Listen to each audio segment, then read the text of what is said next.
Louisiana's Way Home, Chapter 9. I waited until Granny was asleep and snoring, and then I went outside. It was late afternoon, and everything was quiet. I stood and looked at our car. Granny had the keys under her pillow, and the pillow was, of course, under her head. But I was wily, and I believed that I was wily enough that I could steal the keys and steal the car and drive back to Florida. However, I didn't know what the direction Florida was. Now you might be like, what does wily mean? Wily means like kind of sneaky, conniving, okay? Well, it was south, of course. But how was I supposed to know which way was south? I totally can relate. How could you possibly tell which way south was when there were so many directions in the world? Northeast, southwest. People can point and study maps and say the word south and east and look very knowledgeable when they say them, but directions have always confused me. And there's also the fact that I didn't have any money for gas or food. And then too, how could I leave Granny alone in a motel room with no teeth and no car? It seemed cruel. I was thinking about all this when someone whistled and the crow, that same crow, went flying past me in a burst of shiny feathers. He was so close that I could feel the air he pushed aside. I looked up and lo and behold, what did I see? A boy standing on the roof of the Good Night Sleep Tight, and the crow was sitting right on the boy's shoulder. "Hey," said the boy. He was barefoot.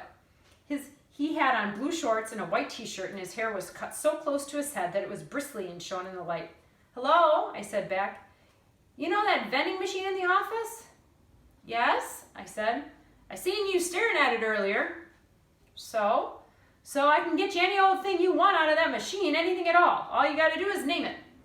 Well, my heart soared up high in my chest at those words. I saw the vending machine as if it were right in front of me.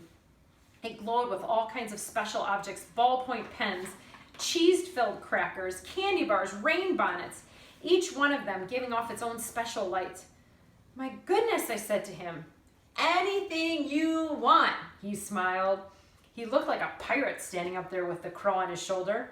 And then Bernice came out of the motel office with a broom in her hand and the curlers still in her hair. "How many times do I have to tell you?" she shouted, waving the broom around. "Get off my roof! Get off it!" Bernice jabbed the broom at the roof. She jumped up and down. "Get out of here," said Bernice. "I mean it." "I'll see you later," said the boy, looking right at me. "Go on, Clarence." The bird, Clarence, took off flying. The boy went running across the roof and grabbed hold of a branch of a big live oak tree that was next to the Good Night Sleep Tight, and then he was gone too. "Don't believe a word he says," said Bernice, turning to me.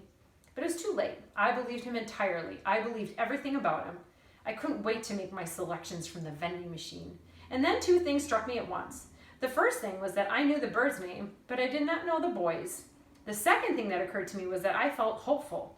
Yes, for the first time since we had crossed over the Florida-Georgia state line, I, Louisiana Elefante, was filled with hope. All right, so I will see you next time for Chapter 10.